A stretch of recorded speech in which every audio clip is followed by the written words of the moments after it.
電解質，水係運動健身嘅秘密武器，記得點讚同訂閱啊！好，今集嚟講水係營養劇集嘅第7集嚟嘅。OK， 究竟我哋每日係咪要飲8杯水嘅咧？同埋飲好多水反而會水中毒，反而會脫水喎。咁點解咧？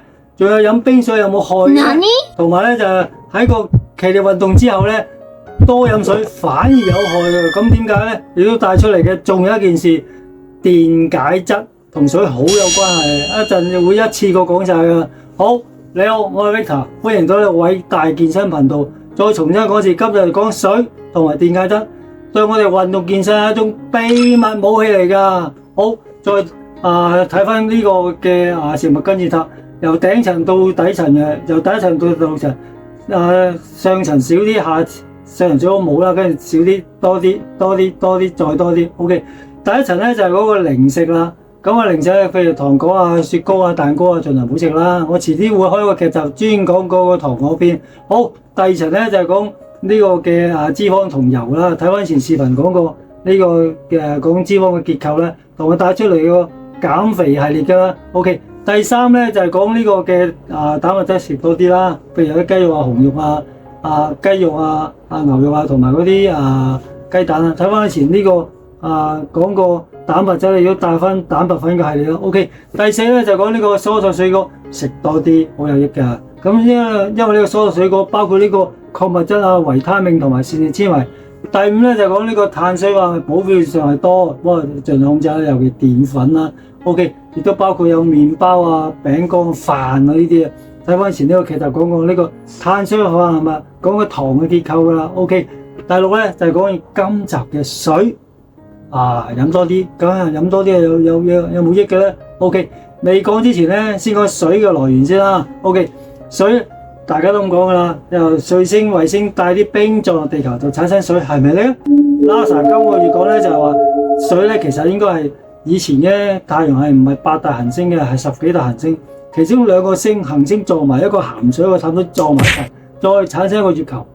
咁發現咧月球同埋嗰個地球嘅水係一樣嘅，咁同埋咧，亦都睇過都查過呢個水星行星嘅冰咧嘅氫原子係重氫，同我哋地球嘅水嘅氫唔一樣嘅，所以都排除咗。再加上你諗下，月球咁多隕石坑啦，佢比水星、衛星做得仲多，冇乜水喎，地球反而多啲喎，佢哋都排除咗水係由隕石。或者嗰啲水星或者帶出嚟嘅。OK， 扯遠咗啦，再講翻水先。水係人嘅所有生物嘅生命資源，所以好緊要呢個水。OK， 講緊水咧就係話究竟對我哋啲運動健身係一個好重要嘅。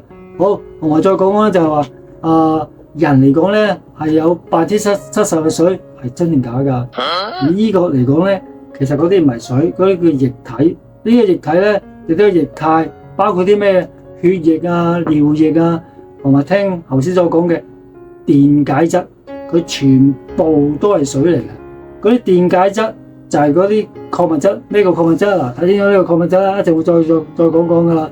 呢個電解質鉀、鈉、鈣、鎂計出嚟嘅所有嘅液體做出嚟嘅呢個70%，呢個就係真正嘅定義。OK， 如果有水同冇水會點樣㗎？有水咧，個人咧就會調節個體溫。睇翻前視頻講7武器啦。你做 gym 嗰時咧，啱啱做完啲舉重，哇，好興啊個身，啲冷氣好凍喎，你本身好興喎，啲冷氣入唔到你個皮膚，入唔到你身體，點算咧？7武器講過啦，就係水樽入邊有水啦。第一可以令到你降溫，第二梗係可以解渴，口渴我哋覺得好渴。又可以解渴，呢個就係佢。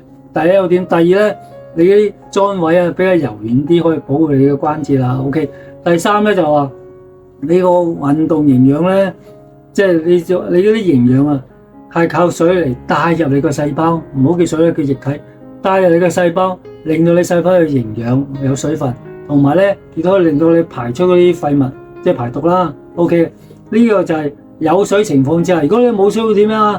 就會好攰啦、頭痛啦。專注力降低啦，運動表現差晒啦，所以盡量要 keep 到個水平衡啊，所以呢個好緊要啊，呢個有水冇水。OK， 再講翻 OK，亦都係講好關鍵，就係每日飲係咪真係8杯水嘅咧？同埋有人講過啊嘛，你飲8杯水同埋或者係一日飲2公升啦，點嚟嘅咧？OK， 坊間上咧有3種定義，每日飲水嘅量係點樣啊？第一個定義咧就係話每消耗1個卡路里咧就大概需要一個 CC 或者1毫升嘅水。先講先，1公升等於1000個 CC， 亦都等於1000個毫升。以後咧全部講 CC 噶啦。所以舉例啦，以前呢個劇就講過啦，每日大概需要係消耗2000至2500，當2000啦，2000卡路里咪即係2公升嘅水咯，係咪 ？OK， 亦即係2.5個公升水啦。好，第二個定義就係身體嘅重量乘翻自己舉個例，30至45個 CC 嘅水。舉例我63公斤啦，乘出嚟大概係2000零啦，即係2公升嘅水咯。第三一隻嘅定義就係話體重係 4%。舉例63公斤 4%， 大概係2300至2400啦，CC 即係2到3個公升嘅水啦，全部都咁樣嚟啦。但係邊個講嘅咧？有邊個機構講嘅咧？專唔專業嘅咧？西醫承唔承認嘅咧？其實咧係有歷史根據咧，就話喺1945年咧，係講緊每日飲2公升嘅水，就係1945年美國國家及食物及營養委員會講過。好，跟住講每日8杯水點嚟嘅咧，就係講1974年咧美國嗰個健康及營養期刊講過，第一句講話每日飲6至8杯水，第二句都冇人睇到個，冇人睇，淨係聽到第一句6至8杯就狂飲6至8杯。咁個杯係咪咁大嘅咧？唔知喎。第二句好關鍵咧，就係講其實6至8杯係包咗你喺食物上同埋飲料上嘅水計晒嘅，所以咧 OK， 再重新講一次。咁我建議你咧，每日飲1.5公升嘅水都夠噶啦。點解咧 ？OK， 因為咧頭先講2.5啊，或者2公升啦，我當2.5啦，多少少嘅2.5啦。2.5咧，其中嘅1咧係本身係飲嘅水。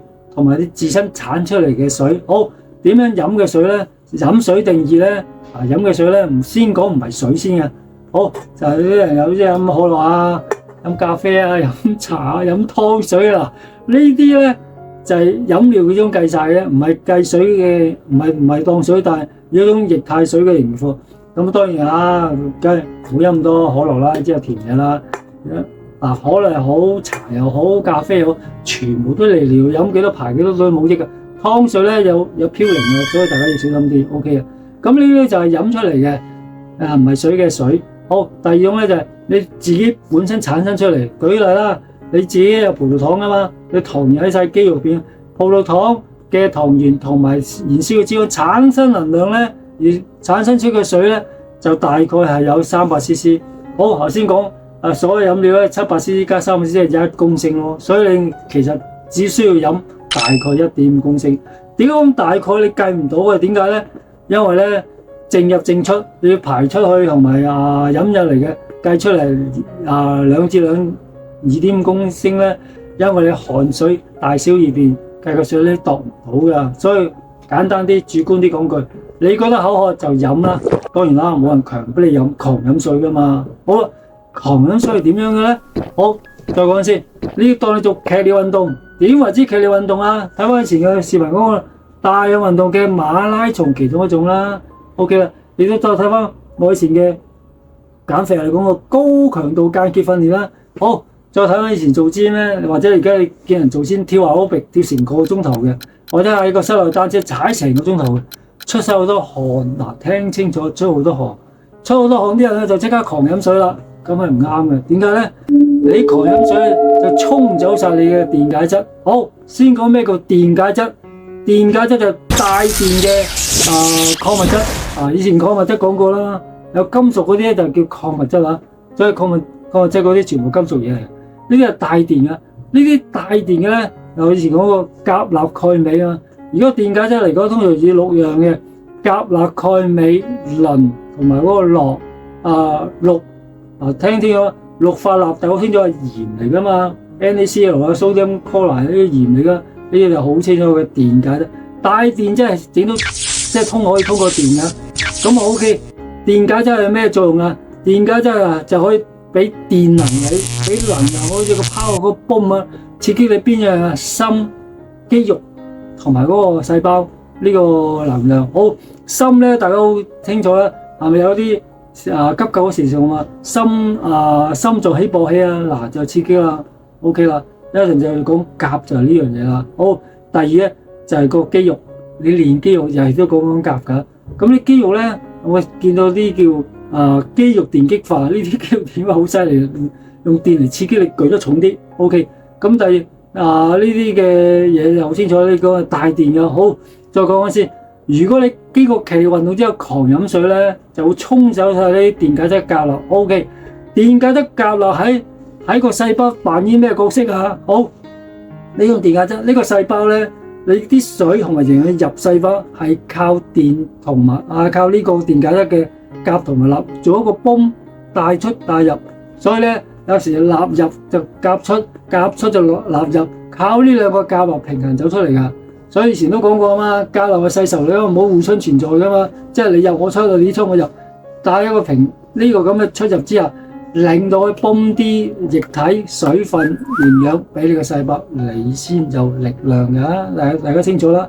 但係你狂飲水，沖走晒啲鉀啊，尤其冇鈉，冇晒啲鈉咧，以前都講過啦，冇鈉之後嘅嗱，沖咗晒啲鈉就會俗稱叫低血鈉症啦。所以咧，你沖走晒啲鈉，佢做唔到出入之後咧，啲水入唔到去。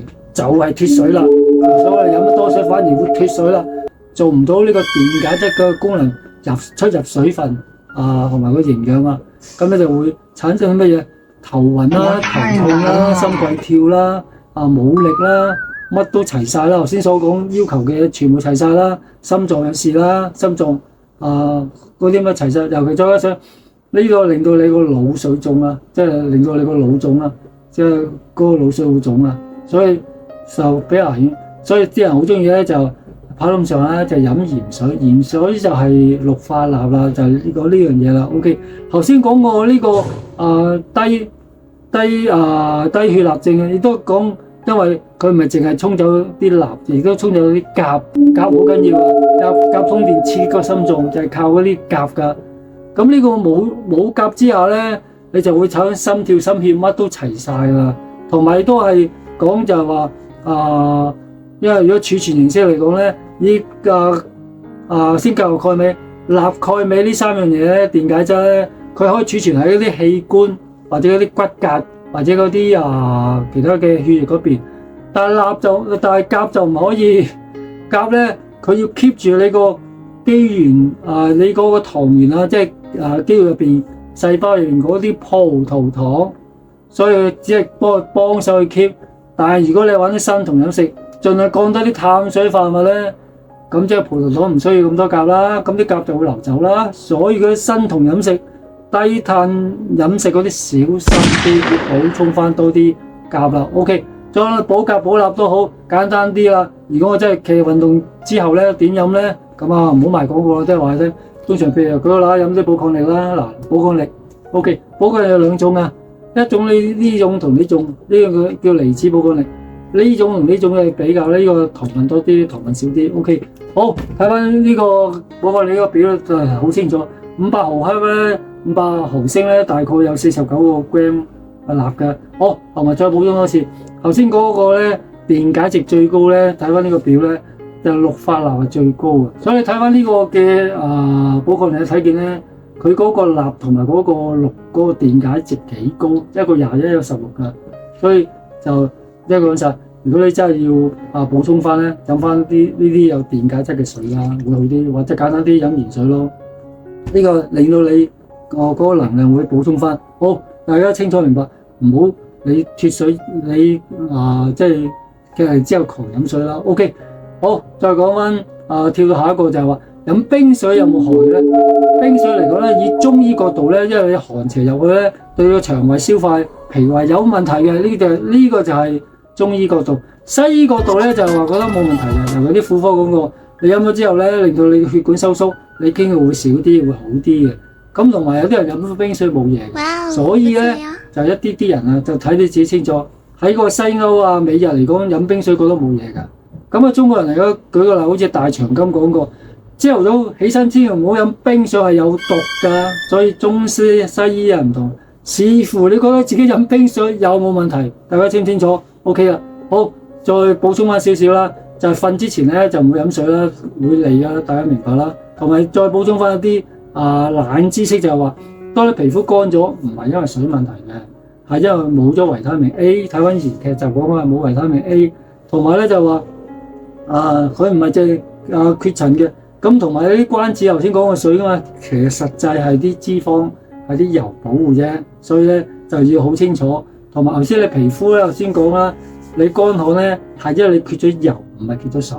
呢個就係水嘅另外嘅冷知識。OK， 大家清楚。好，另外最後補充咧，想講水腫，不過簡單啲啦。水腫有好多個原因嘅，譬如話你係爭咗水啦，你就會補充翻。我爭水啦，就 keep 住啲水唔喐，再變咗反而水腫保護仲大鑊。所以咧，水腫其中第一個就係你欠水，第二咧就係你懷孕啦，第三你經前後症啦，